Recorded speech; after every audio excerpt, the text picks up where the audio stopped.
Learn about the strides female entrepreneurs of color are making. Be inspired by their story and enlightened by their leadership, insight, and advice.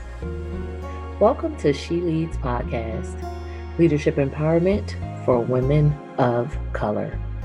I'm your host, Nicole Walker, and this is Season 6, Episode 3, entitled Spend Time with You with Electra Davis. Be sure to go to NicoleWalker.net/blog to check out Electra's bio, learn more about her and her business, and also get the bonus that she offered, especially for you. Electra, welcome to She Leads Podcast, Leadership Empowerment for Women of Color. We appreciate you joining us today, and we're so excited to learn about your journey and your insight. Thank you. I'm really happy to be here and speaking with you. Awesome. All right, so let's get started by you telling us about your background and what you currently do. Currently, I work full-time for my business, Mysteek Naturals. I make temporary hair coloring that lasts 3 to 5 days or until you wash it out, and it's completely harsh chemical free. Nice. Okay. All right. So how did you end up in your current profession? Well, I'm actually on a fritz about transitioning from my job on full-time to my business for several reasons, life, mental and just wanting more for myself. Okay. So that's pretty much how I end up doing it. On top of that, I've always had an entrepreneurial spirit. So this isn't my first business. It's actually my second. Okay. My first one, I just didn't know how to monetize it. I just had something of my own. I slapped my name on it and I was just happy. But now I have something that's actually lucrative. I might be able to live off of, and then also, give back to the community is like my ultimate goal. Nice. So what made you go into temporary hair coloring? Well, what had happened was I was dyeing my hair. Last color I had was a nice auburn color, and it was so beautiful. I end up having to cut my hair because it was falling out because of the chemicals. Not everyone can use the harsh chemicals that goes with pre-lightening or lifting the hair, bleaching. And my hair just was one of those, unfortunately. I vowed to never, color my hair again. We all know that was a lie. So I started coming up with different things using lipstick or eyeshadow and things like that. And finally, I came up with the best formula for my hair. And once I started coloring my hair, other people were interested in it and asked me to start making some for them. And then the business kind of blew up from there from word of mouth. Nice. Do you have a background in cosmetology, or was this just because of your pain? It was because of my pain point that I was resolving it. And it's the same thing. I also make activated charcoal toothpaste. Okay. And it was the same thing. I just didn't want the ingredient fluoride or baking soda in my toothpaste, especially when I found out the different toxins that are in it, all of the warning labels that are on our toothpaste. Okay. So I just decided to make my own. And, honestly, I don't even know how all of this transpired because I would literally like a BC student, I have A's here and there, but if we do a little average, the only thing I can tell you is, God and me paying attention in school and just wanting, to, rectify a situation. I love that. And I love, number one, you're talking about your pain point, right? They say if you find a problem, solve it, and that's usually where you can go into business, or it could be your passion area or what have you. And I appreciate you sharing that you were an average student, right? Because it shows like you don't have to be this star player to actually make an impact, to make a difference, to find your way in the world. So thanks. That's awesome. All right. So let's take a stroll back in time, right? Can you tell us what you wanted to be when you grew up? It makes sense now. I wanted to be a scientist. Okay. I was really good at science, but not good at chemistry. So chemistry has to do with a lot of math, but as far as the human anatomy, physiology, and things like that, looking at things under the microscope, all that good stuff, I was really, really good, at that. And I think that the whole science thing turned me off when I needed to be best friends with chemistry. And, me and math just, we don't have a great relationship. Okay. Okay. All right. So you said a key point. I'm going to ask you to elaborate on that a little more. So you said you wanted to be a scientist, and now it all makes sense. Why did you say that? So the story that I just told you, again, science and chemistry, they're cousins, but they're not the same. And somehow the chemistry part of me, clicked to where I started manufacturing and producing my own product, from having a recipe and then trying to find a formula, and then making that spread and then selling it to the masses. Nice. So so in a sense, you are a scientist. I love, I think I've fell in love with this question even more and more, Mhm. right? Because it's like we may have had this idea as a kid, and then life may have gotten in the way. We may have gotten away from it, but I'm learning that somehow it all comes together, and usually people are working in some type of facet of what they actually want it to be as a child. And I'm amazed. I love that. Yeah. Okay. All right. So can you tell us about your upbringing as a child?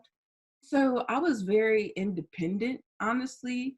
I'm an only child on my mother's side. On my father's side, I have two other siblings. They're about 4 years older than me.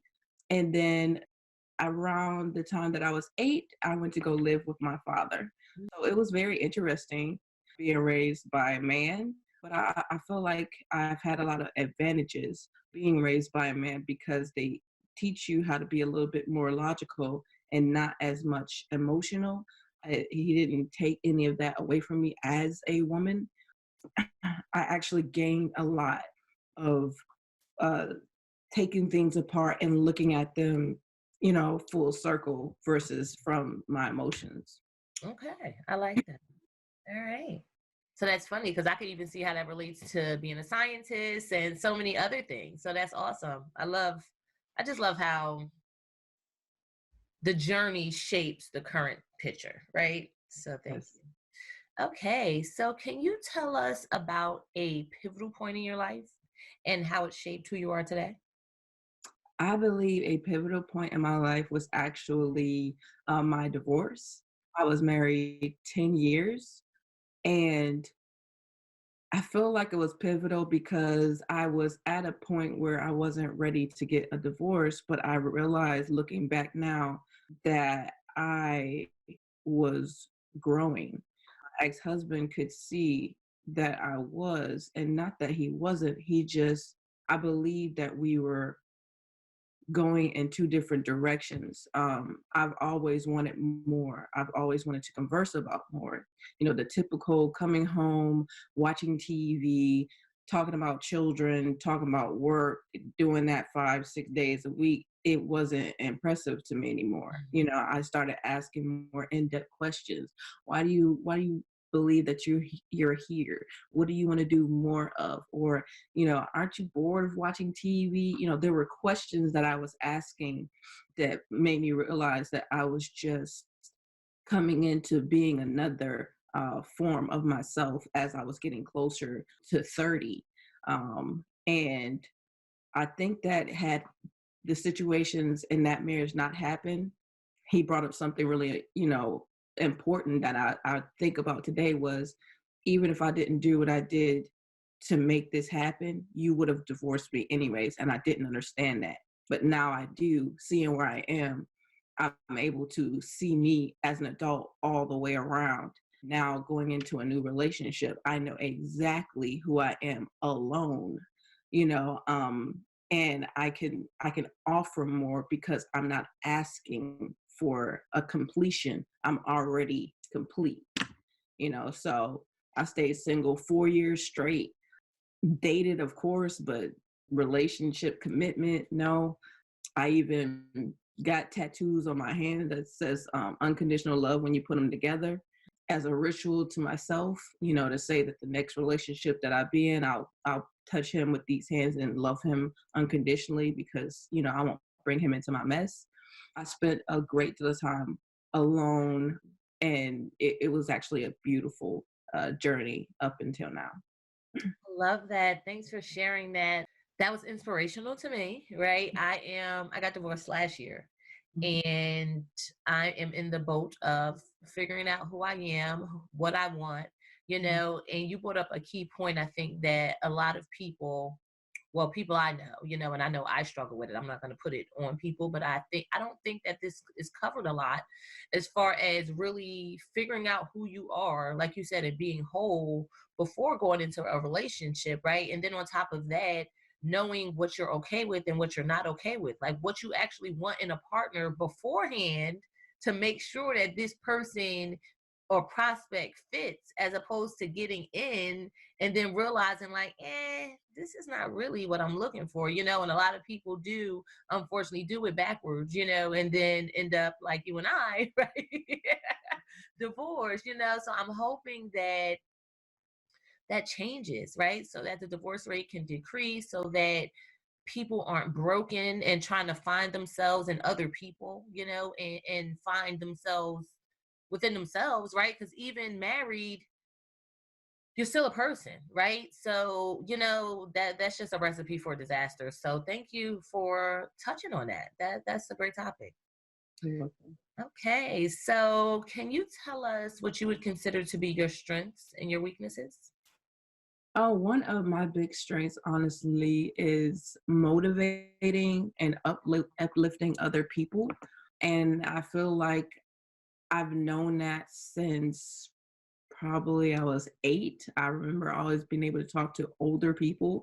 And when I say older, I would be around 8 talking to teenagers. And then when I became a teenager, I would be talking to women in their 30s. And as I became in my 30s, I'm talking to women in their 60s. So I've always, and I think I attribute some of that to being an only child.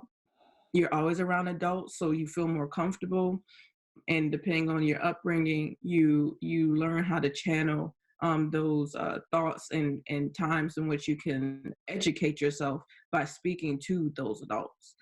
So I think that is, one of the reasons I was put on the planet. One of my weaknesses is internalizing a lot of people's hurts and pains, and trying to separate myself from an explanation versus an accusation. Mm. I think that, that's hard, especially being married that long and then finally going into a relationship after 4 years. You didn't put on any training wheels. It was great spending time alone, but you really didn't, like I said, put on the training wheels before you got into another serious relationship. So for me, it looks the same sometimes when they're expressing themselves, because I've never really had to date. I pretty much left the house, went into the military, and then got married and was married all my adult life. And then the 4 years single since I've left my parents' house. So dating, I don't, is hard for me. So I would say trying to differentiate between someone saying, this is how I feel, but not accusing me of doing it. They're like, I'm an individual, you're an individual, this is how I took it, let's work that out, So I hope that made sense. No, it does. And that's really important, right? And I think that could be like a background thing, right? Where a lot of people aren't comfortable with communication, and even talking about feelings and accepting how other people feel without taking it personal, right? Because just because a person feels a certain way doesn't mean you necessarily did something to them intentionally, or are out to get them, or that they're accusing you of anything. It's just an expression, right? And we have to learn how to take it at face value. But I will say though that if it stings, right, then it's something within us that we do need to address, and not put it out on the other person. Mhm. Oh, they came for me. No, if you feel like that, then maybe that's an area that you can work on for yourself. Like, like stop giving people so much power, right? Like, and take more self ownership and self acceptance. So that was awesome. And I think a lot of people, suffer with that. And especially, I think, coming into a relationship, like if you got into a relationship and really didn't know a lot of things, or kind of understand that, and then being single and going into another relationship, right, with a different mindset, that is an area to be mindful of, especially if you're with a person that's more expressive. Maybe in the past you weren't, or maybe you're not expressive, right? So that's awesome. That's awesome, and a great point. Yeah. Okay, so can you tell us about what you're currently doing to improve yourself personally and or professionally? I want to get back more into meditation. I realize that I don't spend a lot of time alone anymore, and I don't speak those things as if they are like I used to. And this entrepreneurial journey is really testing my gangster. I'm serious. So I'm surrounding myself around more people who are doing what I'm doing or at the place in which I want to be. And I want to get back into, affirmations more regularly. And also I'm actually seeing a psychologist, so that, I can balance myself for things that I can't balance within myself, Mm. because if that was the case, I wouldn't need anybody. So doing that and also speaking to others about their feelings keeps me accountable for mine. Mm. So Okay, thanks for sharing that. And kudos to you. I totally believe in mental health and the importance of going outside of ourselves, right? Because we don't know everything, and for me personally, processing, and things like that have not always been easy, right? I've been a ignorer of my feelings, right? So I do think that therapists help us to work through some of the things from childhood, adulthood, even going into the future, right? With entrepreneurship and figuring out this whole new way of life. Like, all of that is excellent. So I commend you for, accepting that I can't do it alone, and figuring out a way to allow yourself to be great. That's awesome. So you talked about wanting to do meditation, right? But which is awesome. And it goes into this question. So that's why I want to preface it with that. But how do you currently ensure that you're showing up fully and functioning to the best of your abilities? And I know you talked about therapy. So outside of therapy and outside of moving into motivation or Mhm. meditation, do you have any other ways? I I actually um I cope with things better when I motivate other people. I'm not sure why it is. I've always found it to be the weirdest thing. If I'm going through the worst times in my life, um, I will end up calling somebody and asking them how they're doing and helping them go through their issue. You know, all while I'm trying to, now fix mine, but it gives me a sense of purpose or helping me remember my purpose, and bringing me out of that situation. And not saying negatively, but saying, you know what, your life can always be worse. Here are the experiences of others, and you have a purpose. You help them, you support them, and even if you don't have all the answers, you listen to them. So I think that therapy is twofold for me. It's helping others and then having someone help me when I can't help myself.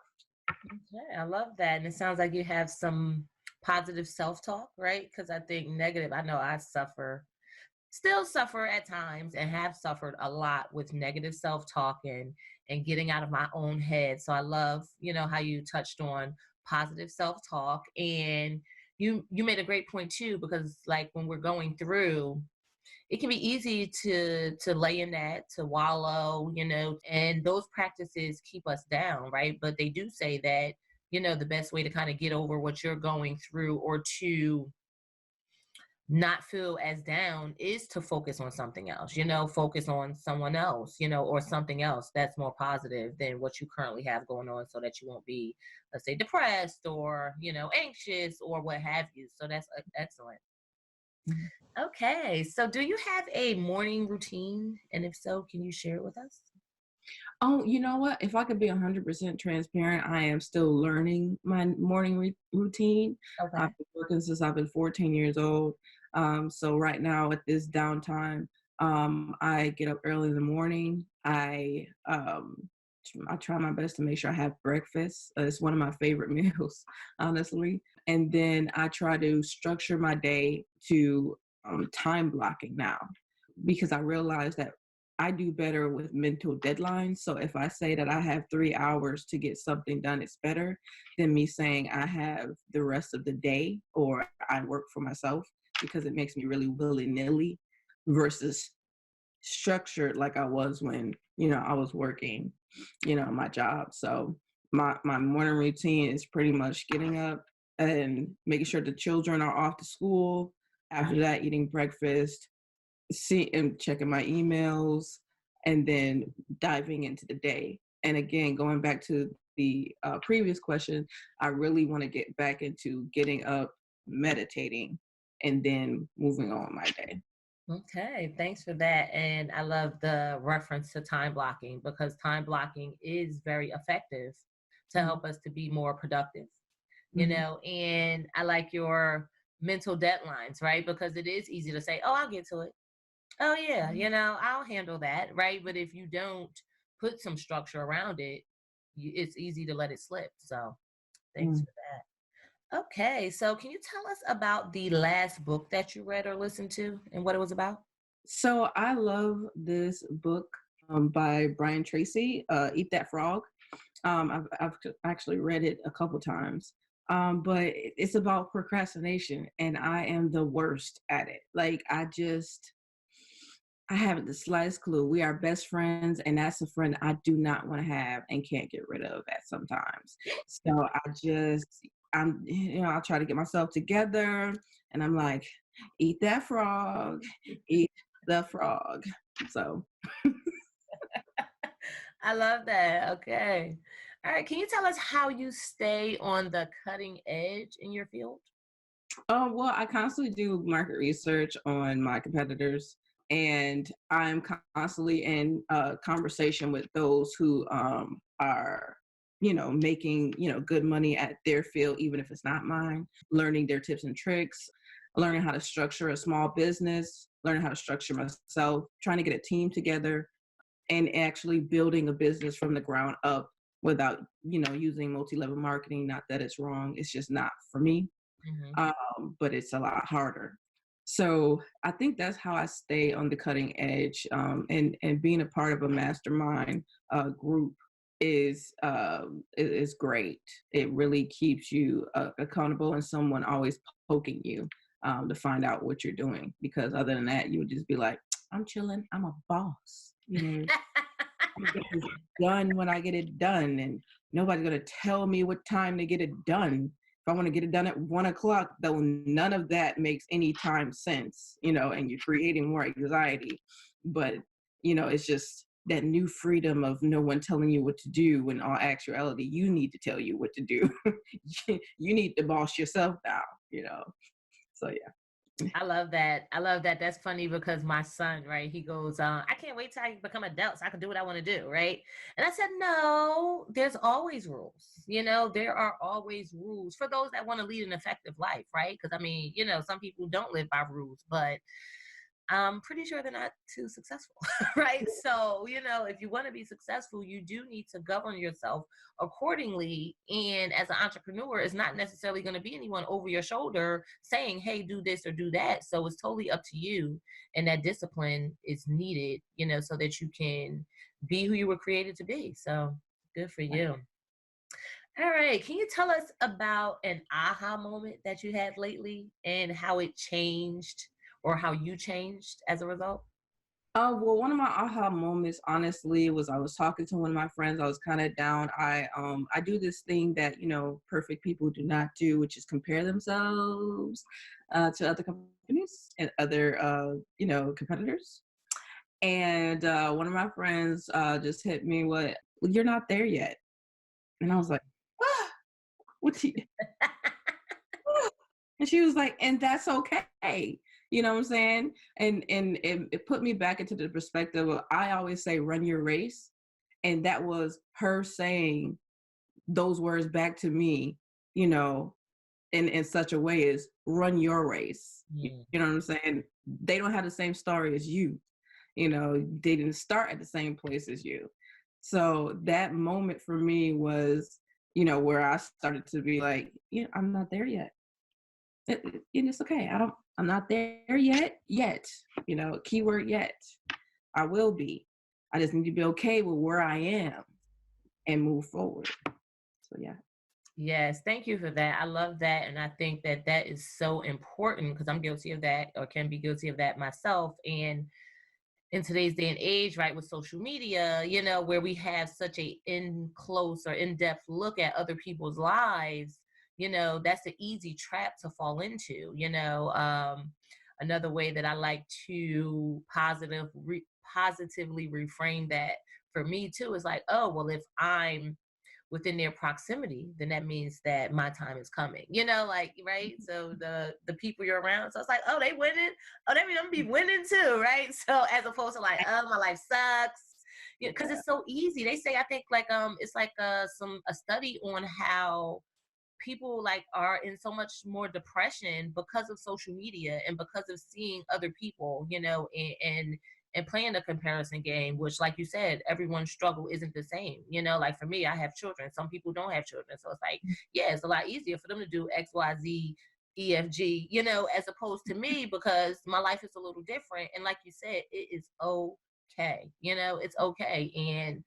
And we can do what we set our minds to, even with the different obstacles and roadblocks and responsibilities that we have. So thank you for that. Yeah. Okay. Do you have a favorite quote that you can share with us? Currently my favorite quote is, if the mountain was smooth, you wouldn't be able to climb it. Oh, who is that by? You know, I heard it from someone, but I don't know if it's from them. Dr. Frazier is Okay. his name. But yeah, Wow. it Go ahead. was really dope, and I'm gonna take it with me everywhere I go, put it in my pocket, and remember that, if the mountain was smooth, you wouldn't be able to climb I love that. I got goosebumps. Right?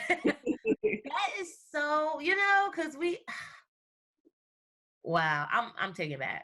I've never heard that before, right? So, I mean, being visual, right? Smooth mountain, right? It is. You need those points to dig in to be able to get a grip, so that you can move forward, right? So, and then we all wish, like, oh, why can't my life be easy? Mhm. But how could you get ahead if it was? Wow. Oh, I might have to I'm gonna put that in my pocket too. Oh my goodness. Thank you for that. Okay. So we're coming on to the end, but before we end, I like to do a little fun, and this is my own personal fun, because Mhm. I love travel and believe in the importance of travel, right? So can you tell us about where your last vacation was, what your favorite vacation spot is, and where your next vacation will be? My last vacation was with my children, my boyfriend, and my mom. We went to Florida. We were on a resort, and I wasn't doing anything with business. Favorite vacation spot is Kona, Hawaii. I've only been there once, but it only takes one time for something to become your favorite. And my next vacation, I'm not sure yet. I need to take a vacation by myself again, and I'm currently planning that. I'm just realizing that I do a lot, for my family as a family. But I need to be with me, again soon. Good, good. I'm glad you're realizing that. And I think that's the importance of this question too, right? Because as an entrepreneur, as a mother, as a partner, it can be so easy to get caught up in life, just everyday life, but those breaks are needed to recharge and refuel and continue to be great, right? So good for you. Yeah. Thank you. All right. So before I let you go, can you tell us, or do you have any events or products or anything you want to share with the listeners that they may benefit from? Okay, well, for the people of your show, if they're interested in trying our activated charcoal toothpaste or our harsh chemical free temporary hair coloring, they can use the coupon code Mysteek, Mysteek Naturals, ME 20, and it get 20% off.